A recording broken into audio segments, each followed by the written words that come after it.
Number 133 مال ناحق چھینا جائے گا۔ مال ناحق چھینا جائے گا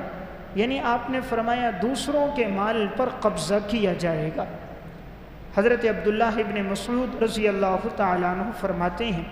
ان ھذا الدین قد تم، یقیناً یہ دین مکمل ہو چکا ہے،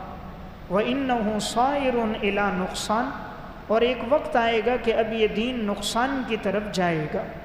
وَإِنَّ إِمَارَةَ ذَلِكَ أَن تُقْطَعَ الْأَرْحَامُ،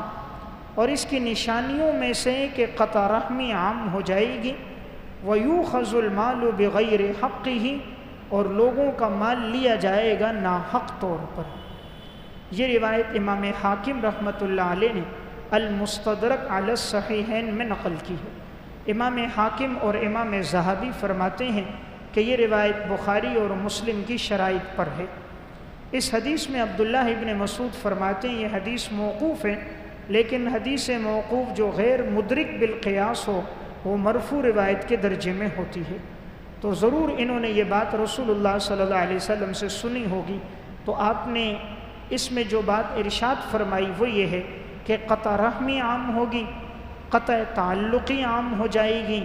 اور نمبر 2 یؤخذ المال بغیر حقہ، دوسروں کا مال ناحق طور پہ لیا جائے گا۔ آج ہم دیکھ رہے ہیں کہ یہ بات بھی نظر آتی ہے، دوسروں کے مال پر قبضہ کیا جا رہا ہے۔ اگر بھائی کا انتقال ہو جاتا ہے تو دوسرا بھائی بھتیجوں کے مال پہ قبضہ کر دیتا ہے، تو اس وقت چچا بھتیجے کے مال پہ قابض بنا بیٹھا ہے، اور بھائی دوسرے بھائیوں کے مال پہ قبضہ کر دیتے ہیں۔ دوسرے بھائی اگر چھوٹے ہوں، والد صاحب کا انتقال ہو جائے، بڑا بھائی کہتا ہے یہ سارا مال تو میں نے کمایا، میں نے تمہیں پڑھایا، میں نے تعلیم دی، یہ میرے ہاتھوں کی کمائی، میری مزدوری ہے، تمہیں تو کچھ بھی نہیں آتا تھا۔ تو بھائی بھائی کے مال پہ قابض،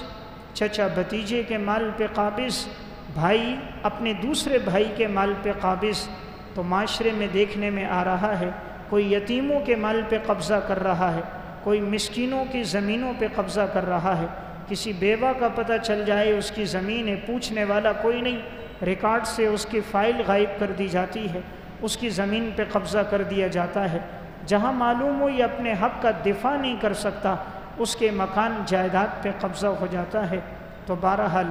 آپ نے ایک علامت یہ بیان فرمائی کہ دوسروں کے مال کو ناحق لیا جائے گا، تو یہ بھی دیکھنے میں آ رہا ہے۔ اور جو اس طرح اگر کسی کا مال لیتا ہے، رسول اللہ صلی اللہ علیہ وسلم نے ارشاد فرمایا اگر تم میں سے کوئی میرے پاس آتا ہے اور اپنی چرب زبانی کے ذریعے، اپنی تیز گفتگو کے ذریعے، اور اگر وہ میرے سامنے بات کرتا ہے اور میں اس کے حق میں فیصلہ کر دیتا ہوں حالانکہ وہ ناحق ہوتا ہے، تو اپنے ہاتھ میں انگارہ لے کر جاتا ہے، اس کی مرضی ہے وہ اس انگارے پہ راضی ہو یا نہیں، یعنی وہ اپنے لیے جہنم کی آگ کا ٹکڑا لے کر جا رہا ہے کہ جو اپنی چرب زبانی کے ذریعے اور اپنی تیز گفتگو کے ذریعے سے دوسرے کے مال پہ قابض ہو جائے۔ تو آج یہ بھی دیکھنے میں آتا ہے ایک شریک دوسرے شریک کے مال پہ قابض ہو جاتا ہے، چند عرصہ اگر ساتھ کاروبار چلا اور پھر تھوڑے عرصے کے بعد یہی آدمی اس کے مال پہ قابض ہو کر کہتے ہیں اتنا نقصان ہوا، اتنا نقصان ہوا، وہ سارا مال تو نقصان میں چلا گیا، یہ جو ہے وہ تو سارا میرا مال